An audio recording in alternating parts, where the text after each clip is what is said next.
it. We did it. Yeah. This is God in Our City, another episode. My name is Edmund Mitchell, Director of Evangelization and Catechesis. I'm here with the coordinator of youth ministry, right? That's your official title? Think so. Okay. The extraordinary coordinator of... Oh, man, don't go there. Tim That's Jara. too much. Thanks for being here, Tim. I'm excited for another episode. Today we're talking about... hopefully an idea that goes kind of viral a little bit, maybe at our parish or maybe just in the world, but the 44. I love it. I want to talk a little bit about the 44. So there's some statistics that came out. The CARA, the C-A-R-A, the Catholic something research or something association, in 2011 put out a statistic, and tell me what you think about this. It's estimated nationally that 4% of those present at Mass on a given weekend are not Catholic. Is that higher or lower than what you would think? I mean, right off the bat, 4% sounds low. Okay. Right? Yeah. But do the math for me. I mean, I'm really bad at math, so help me out. What does that mean for our parish? Yeah, so for our parish, well, first, of those 4%, 2% were never Catholic and 2% were baptized but no longer consider themselves Catholic, even though they're still there. Well, so there's like the mix of that 4%. 2% that were baptized, 2% that were never baptized. And then, so let's do the math. St. Francis of Assisi sits around 1,100 people. Mm-hmm. That's kind of around the capacity at Mass. So that means every Sunday at a Mass you attend, there's probably about 44 people who find themselves there for whatever reason. Maybe they're married to someone. Maybe they just walked in. Maybe they're visiting from out of town. For some reason, maybe they're just exploring. Maybe they're spying. And, we want them there. But they're just there. So 44 people find themselves at Mass who are not Catholic or don't consider themselves Catholic. That's crazy. it is. It sure is. I mean, yeah, just thinking about, I would expect some, right? But when you think of 44 people, right? Like that's a sizable group that we need to address, that we need to be considerate of, consider their needs. And like, I can think of people that I've invited to Mass or family members or people, that from my own experience that have come to Mass that aren't Catholic. And I always have that feeling of like, what's the homily going to be about? Like, is it going to speak to them? Yeah. Like, are they going to feel welcomed? And I don't know, maybe you can relate or you've had that experience of just feeling that like, anxiety and tension of like, you see the whole Catholic Mass differently when you see it through your guests' eyes. Oh, 100%. Especially if they're not Catholic or this is their first time in a long time they've been to Mass or the first time ever. Mm-hmm. And just to consider that do you say every Mass? Yeah. Or every weekend? No, every Mass. At every Mass. At every Mass, there would be... So if you're like in Mass, statistic, right? So this is rough statistics. This could be higher or lower, but 4% of 1,100... if it's maximum seating capacity, if it's full, if the Mass, now granted we're not full right now, but when it is full, 44 people there at that Mass. Yeah. Imagine that's 4 rows of 10 people. Nice. Or that's 8 rows of 5 people. Wow. You're not wrong. You're not wrong. But still, that's a sizable group of people. Maybe you've had that experience of bringing a relative to Mass, or maybe, honestly, Christmas and Easter, we kind of see an increase in people coming to Mass. Ash Wednesday, too, is huge. Yeah, that haven't been in a while. But if you've ever brought a friend who's not, I remember in high school bringing a friend who wasn't Catholic to Mass, and he had been to a Protestant service before. But, there's all the Catholic calisthenics, like the sit, stand, kneel, up, down, like repeat something, then be quiet, then listen, and he was very confused, by the whole thing. And not that that's necessarily bad. I know we're going to talk about this more later, but, we're not saying that everything should change just for those 44, that we should just do away with everything and just cater to the 44. But I think the opposite extreme would also be very detrimental, which is to never acknowledge, to never speak to or think about the experience of the 44 at every Mass. Absolutely. Yeah, and I think that's key, is just speaking to and acknowledging that they're here. Mm-hmm. They're here right now. They've been coming, and some have stopped coming, maybe because they weren't addressed or felt welcome, or, that they weren't spoken to.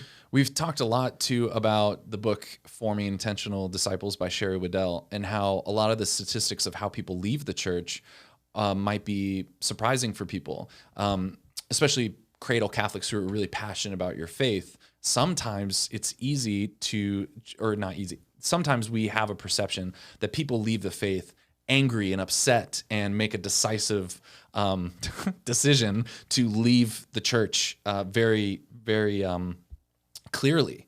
But it turns out in the statistics that most people just gradually drift away, that most people are maybe in the church but not part of the church, that they show up but they internally might have checked out a long time ago.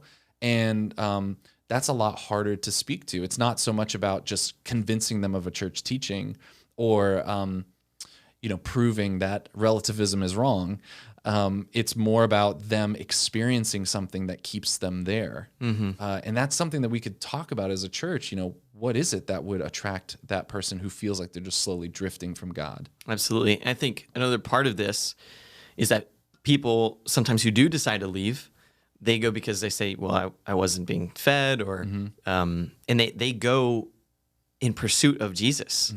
Right. Yeah. Somewhere else. Yeah. And so I think that's also something to consider. Yeah, because those 44 often are people that are kind of drifting. And I think for two reasons. One, they're really looking for spiritual connection, some type of spiritual meaning. Absolutely. And if you just come to Mass and you do nothing else other than just come to Mass, there's the reality of the sacraments. But if you're not disposed to the sacraments, if no one's teaching you about it, if there's no community involved, like it's really easy to be spiritually unmoved or feel like I'm not really getting fed because you're not open to it or understand it even. But the other thing is community. Like if you lack meaningful connection to someone in the parish community and you know that, if I just stopped coming, no one would really care or know. Yeah, and that hurts. That's hard. It's easy. Yeah. It's scary easy that somebody can come into our church for the first time and not really have any meaningful connection at all. They can come and go. Yeah. And how many times can I come and go before I just realize, decide there's no meaningful connection, for me here. Nobody knows my name. Yeah. I haven't been invited to anything deeper. I haven't been acknowledged in even the announcements or, just think that's really interesting.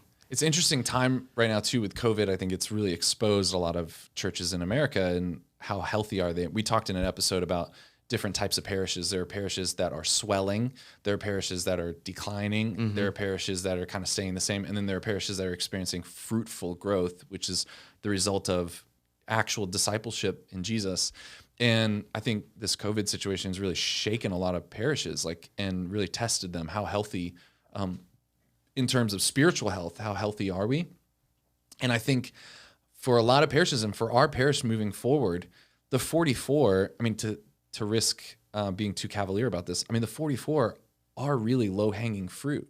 The 44 are people who often are spiritually longing, are looking for something, a spiritual connection, something meaningful, and they're also looking for meaningful connection in a spiritual context.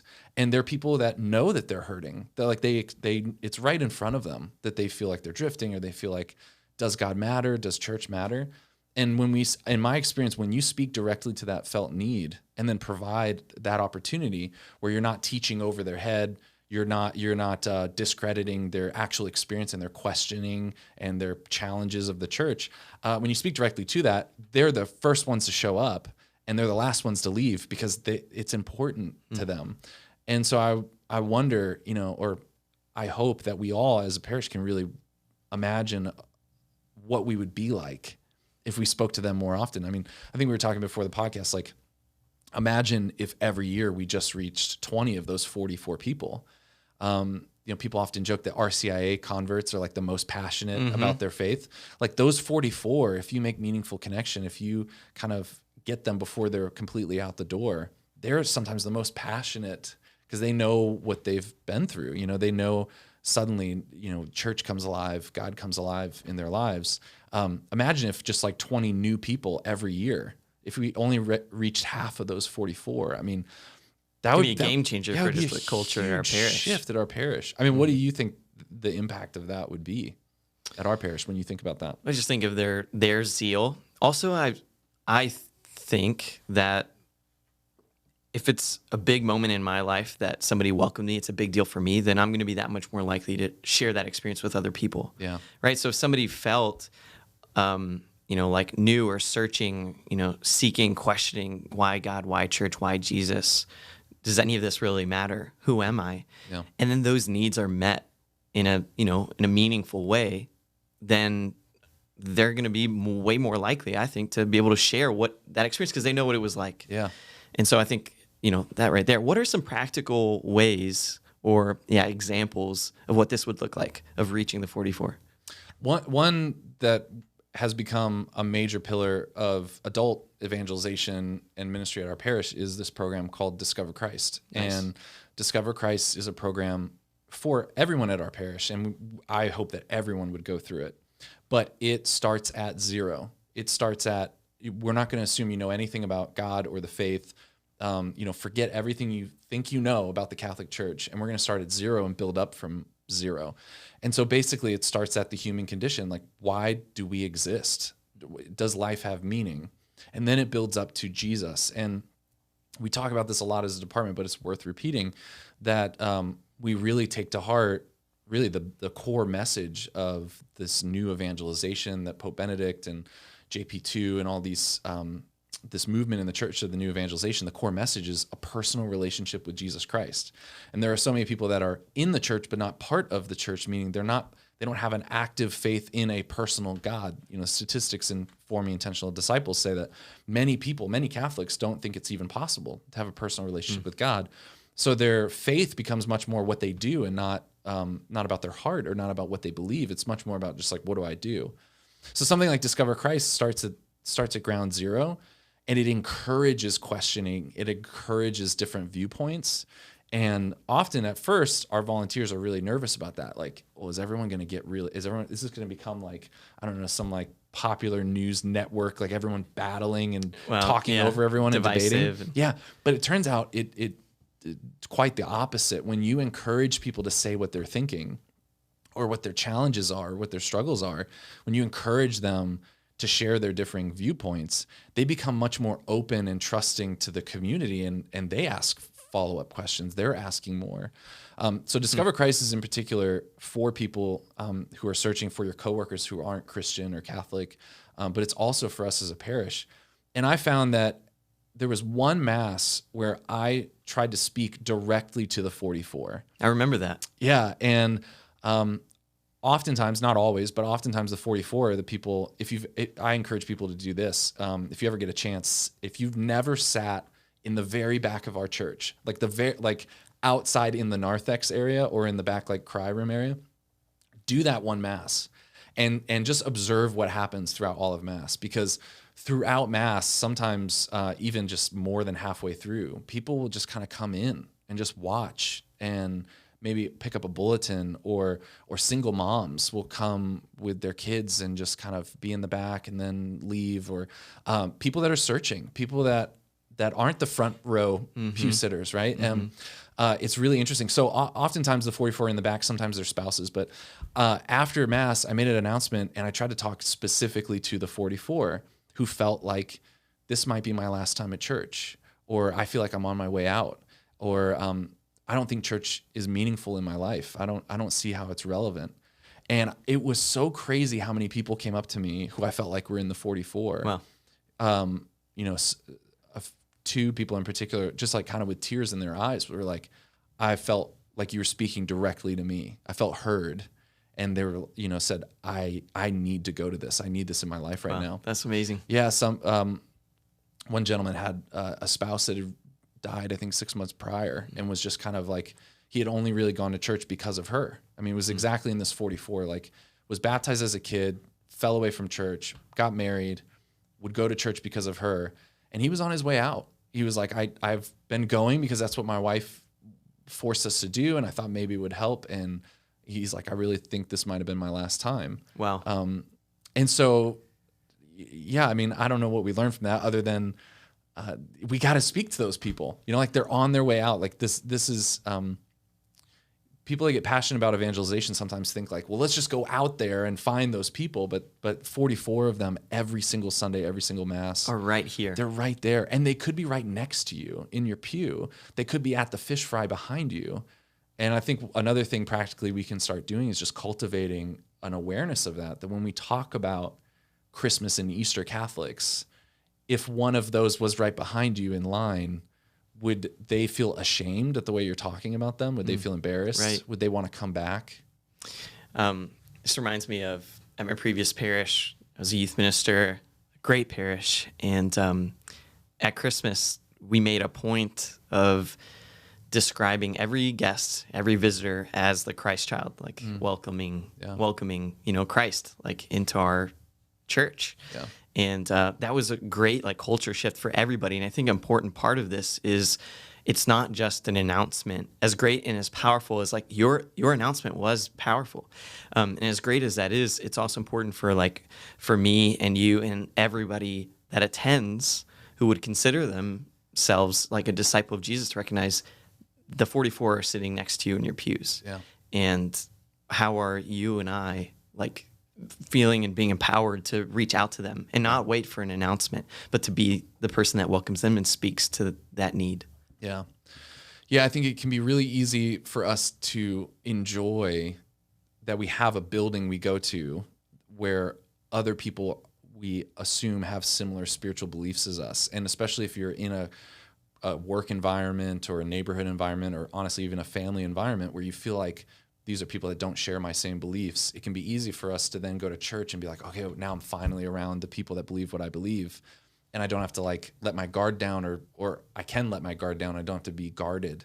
But it is a big deal for us to remember that someone we're talking to might have all the external activities of a Catholic and not be Catholic and or not know Jesus or have never met Jesus and never think that that's even possible for them. So it's really, really important. I remember it drew to mind this quote from Pope Francis in that document we quote a lot, Evangelization, the joy of the gospel. And he says this, and I want to get maybe some reactions to this. He says this: I dream of a missionary option, that is, a missionary impulse capable of transforming everything so that the church's customs, ways of doing things, times and schedules, language and structures can be suitably channeled for the evangelization of today's world rather than for her self-preservation. Man, yeah. That's paragraph 27. I love it. What stands out to me is that last line about self-preservation. Are we just trying to maintain, what we have or keep what we have and just it's for us, right? Rather than everything we do being about those we're trying to reach. Yeah. And for me, like everything comes back to Jesus, right? Like the person of Jesus. Jesus had a heart for the lost. Mm-hmm. He was a missionary. And so us as disciples following Jesus, like if we're drawing close to Jesus, like we're going to be conformed more and more to him and his missionary heart, right? And so I love that it transforms everything that we do, right, to evangelization and mission. Yeah, Jesus left the 99 for the one, and I think it can, especially in challenging times, it can be more comfortable for us to just stay with the 99. Like It feels better. It feels better for us not to think about those people. Right. Well, I think this is an invitation to lean into the awkward. Like, there are times at Mass where I see somebody that I haven't seen before, right? I work there, and so I notice somebody who I haven't seen, and I'm like, I need to go talk to them. But so many times it feels so awkward, and so I don't, or whatever. And so I think that it really is just like committing, lean into the awkward. Like it's going to be uncomfortable, but in the times where I have reached out, pushed through the awkward, it's amazing, right? Like it's a meaningful encounter with the person. At least that person was greeted, welcomed, acknowledged, right? So. Something that people often say when I ask them, why are you a parishioner? Why are you still a member here at St. Francis? Especially people that have been, 5, 10, 15 years at St. Francis. They'll often say because of the community. And I think our parish has a lot of strength in that area of community and deep roots and community and connection with one another. But I think also, there's a little bit of, if you experience that community, I think you have a much higher chance of staying.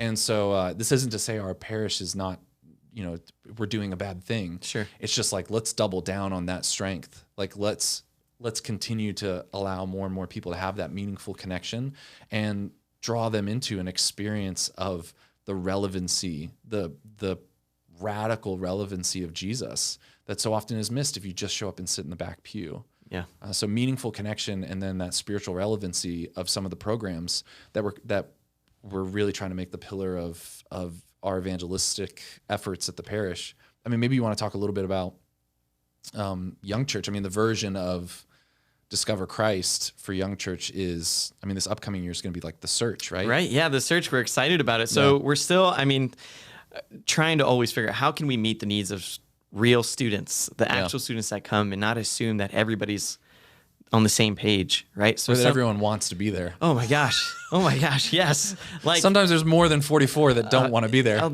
yes. Yeah. And here's the thing is like those, especially the students that don't want to be there, are the exact students like we're trying to reach, right? And trying to lead them to a personal encounter with Jesus, because Jesus changes everything. And so, so how are we structuring Young Church to help people progress along a clear path of discipleship, but we meet the needs where they're at, right? Yeah. So in the Search you brought up, so it's like a youth version of Discover Christ. I think it's on Formed right now. Mm-hmm. Chris Stefanik is, I think, the host in this video series. And so we're not trying to say like this program is a silver bullet, but it does help us create an environment where we can, a low pressure environment where we can meet students where they're at and ask the big questions of life. Who am I?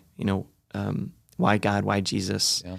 Those sorts of things, and go from there. Yeah. If you feel, really moved by this topic and you want to get involved, if you're thinking, you're a leader at you consider yourself a leader at our parish and you're like, what do I do? I think the big thing, first of all, would just be to prayerfully cultivate that awareness, the eyes of looking for the 44.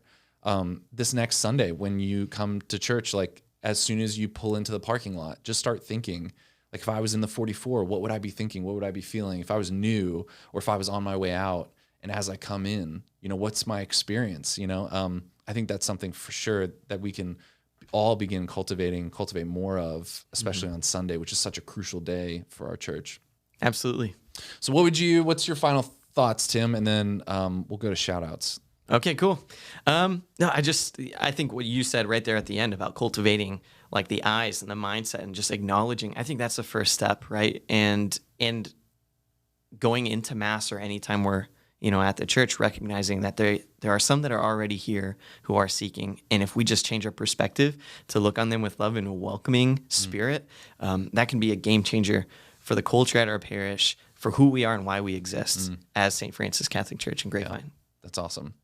All right, we're going to wrap up with we still have to come up with a name for it. So someone can comment below what this name for this segment should be. But our local shout out. I want to give a shout out to Mrs. G's Tacos. Oh my gosh. Have you had those tacos? Yes. There? Okay, so it's there's also Mrs. G's candied apples or something. But I remember going and discovering the joy of their homemade tortillas and breakfast tacos are so good. It's it's on Northwest, across from Little Caesars. I think so. It's somewhere kind of across from that Mexican restaurant. What's that one called? Oh, next to Cafe Italia. It's right next to Cafe Italia.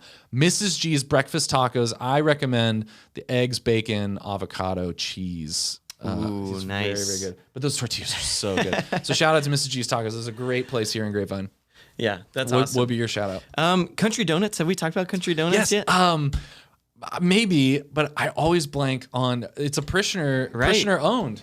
Erica, that's right. Erica, we love you. Yes. Thank you for the donuts. My kids love all the donuts too. They're so good. So shout out to Country Donuts. And that's right on Main Street. Yeah. Right? That's super close to St. Francis. Right near the deer. Next to the deer. Right? Nice. The deer statue, yeah. Turning right before Sonic. Yep. If you're passing on Northwest Highway. Yep.